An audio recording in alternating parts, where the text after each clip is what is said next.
In the south of Europe, the Alps rise up like a vast, intimidating wall. They're too tall to build over, too wide to build around, but how about digging straight through?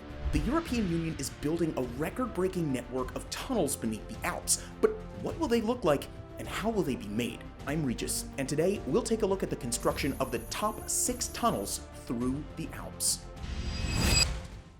Before we get to the 6 longest tunnels, we first need to talk about the Alps themselves. If you've ever been to the south of Europe, they're pretty hard to miss. This mountain range has thousands of peaks, with several hundred that reach to a height of 3,000 meters or more. They run a distance of more than 1,000 kilometers from end to end, and stretch across 8 different countries: Monaco, France, Switzerland, Italy, Liechtenstein, Germany, Austria, and Slovenia. As you can probably imagine, crossing the Alps isn't easy. Historically, it was almost impossible. There's one great story from ancient Rome of Hannibal, a powerful military general, leading an army across them. He actually brought some war elephants with him, but most of them were killed by the unbearable cold during the crossing. Thankfully, now things are different. There are a decent number of tunnels, roads, and railway lines from one side of the Alps to the other. You still might struggle to get an elephant across, but in general, it's easier to cross these mountains than it ever was in the past. Now, that doesn't mean that these routes are perfect. Actually, most of them are really out of date. One famous example is the Semmering, which probably is the oldest mountain railway in the whole of Europe, which was originally built way back in the 1850s. It's an impressive system with a dozen or so tunnels and 100 bridges, but it isn't as fast as modern railways, and it can't really carry much weight on it either. If you're a passenger, the slow journey might not bother you. I mean, just look at these views. But these rail lines are also used by freight trains. More than 200 million tons of goods are carried through the Alps every single year. For these freighters, the slow, outdated rails are a major bottleneck, and the beautiful views aren't quite enough to make up for it. In other words, these crossings are in desperate need of an upgrade. And that's exactly what the European Union is working on right now. It's time to talk about the Trans-European Transport Network, or TENT for short. First things first, the TENT isn't only about the Alps. It's a colossal plan to upgrade roads, railway lines, shipping routes, and waterways all through the European Union. The goals are pretty simple. According to their website, they want to create seamless transport systems across borders without physical gaps, bottlenecks, or missing links. Remember, those old railways in the Alps are major bottlenecks for freight trains, so it shouldn't really come as a surprise that they're high on the list of TENT's priorities. The general idea for the TENT was first conceived in the 1990s, but it didn't actually take shape until 2013, when the European Union officially announced a list of 9 core network corridors that they plan to upgrade and improve. Let's whip through these corridors one by one. Maybe you've heard of some of them. First, we've got the Baltic-Adriatic corridor, which runs from Poland to Italy.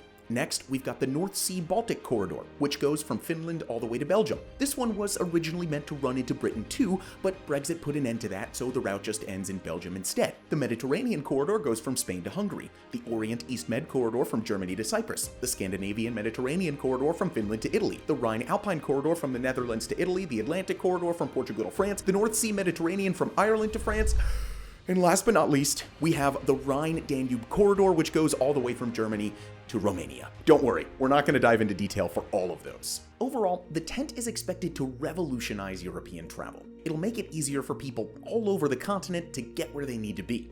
And where the Alps are involved, the EU are changing the future of travel by excavating the longest tunnels in the world. Building a tunnel for railway lines is a long, difficult process. But in simple terms, it usually goes something like this. First, a team will decide on a start point and an end point. Next, they'll start digging and drilling, often working from both sides of the tunnel at once. Slowly and carefully reinforcing the walls of the tunnel as they go, the two teams get closer and closer together until they finally meet in the middle. This moment is called the breakthrough. After that, the tunnel's reinforced further before the rail lines are finally laid down. This approach can lead to complications, however. When workers were building the Lötschberg tunnel, a 15-kilometer alpine tunnel constructed in 1908, they accidentally dug into a water pocket. The tunnel flooded, and 25 people were killed. There's also the risk of cave-ins. A tunnel is basically a tube of air with thousands of tons of soil and rock pressing down on it from above. But despite all of that, the EU has already finished digging 2 colossal new tunnels. One of them was long enough to break some world records, and they're also working on a couple of others that'll be even longer than that one. We'll talk about those in a moment, but first, let's look at the first tunnel that they've actually finished, the Lötschberg base tunnel in Switzerland.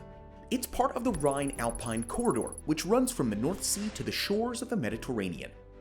More than 70 million people live alongside it. That's about 15% of the EU's total population. And thanks to the Lötschberg base tunnel, these people can now move back and forth through the Alps more efficiently than ever before. As you might be able to guess from the name, the Lötschberg base tunnel was built not far from the Lötschberg tunnel. That's the one that was first completed in 1913, where 25 workers were tragically killed by a flood. The new Lötschberg base tunnel is more than twice as long as that original tunnel, 35 kilometers from end to end, and considerably faster, cutting total travel time by as much as half. It's better for the passengers, it's better for the freighters, and it could also have environmental benefits. If more people use trains instead of cars and planes, there's a massive reduction in emissions. It might even make roads less crowded and dangerous. In theory, one freight train can effectively replace 60 heavy vehicles. This giant tunnel was mostly built using traditional digging, drilling, and blasting, just like the original tunnel. But about 20% of the tunnel's length was dug out using a modern tunnel boring machine. These huge machines, or TBMs for short, have a giant rotating cutter head at one point, with a thrusting system behind it. When they're powered up, they eat their way through rock like mechanical worms, spitting out any waste debris behind them. Some TBMs will even reinforce the walls of the tunnel as they go by laying down concrete or rock bolts. Compared to traditional drilling, modern TBMs are significantly faster and way more reliable. And this has had an important impact on the EU's approach to tunneling. In the past, most of these routes were built in such a way as to minimize the amount of tunneling. They'd weave their way down mountain passes, following slow, winding paths, and whenever a tunnel did have to be built, it would usually be built near the top of the mountain, where the rock was narrower and just wouldn't require as much digging. But with the help of powerful TBMs, the EU is now building base tunnels, giant tunnels that cut straight through the base of a mountain. There's no need for lots of turns and bends, and no need for a slow slope upwards. A base tunnel is just a quick straight line from one end to the other, and the Lötschberg base tunnel isn't the only one that the tent has built. In 2016, they also finished the Gotthard base tunnel. At 57 kilometers from end to end, this one is almost twice the size of the Lötschberg base tunnel. As things stand, it's the longest railway tunnel in the world. Let me repeat, as things stand. This record will be broken in the next few years, but we'll get to that in a moment. Just like Lötschberg, the Gotthard base tunnel is part of the Rhine-Alpine corridor. Along with the Lötschberg base tunnel, it's helped to cut train journeys from Switzerland to Italy by as much as an hour. Technically, it's also the deepest railway tunnel in the world. If you take into account the mountain on top of it, parts of the tunnel are almost 2.5 kilometers below the surface. Unbelievably, that makes it deeper than any of the deepest mines in Europe. And we're talking about a train tunnel here. To make this project even more impressive, technically speaking, the Gotthard base tunnel is 2 tunnels side by side. One of them is for trains going north to south, and the other one is for trains going south to north. In other words, it's not just 57 kilometers long, it's 57 kilometers twice. Overall, it was such a massive project that 4 colossal tunnel boring machines were commissioned to work on it at once. These machines are extremely precise. For well over a year, 2 teams directed their TBMs through the mountain. One team traveled north from one end of the tunnel, while the other traveled south from the other end. When they finally met each other somewhere in the middle, they found that their 2 tunnels were perfectly aligned. Well, okay, not perfectly, but the 2 tunnels were about 4 or 5 millimeters out of sync with each other. But all things considered, that feels like a pretty good result for the length of tunnel that we're dealing with here.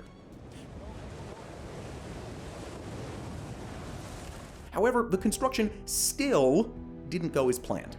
9 workers were killed after being hit by machinery or buried under fallen rubble. That's unusually high for a European project.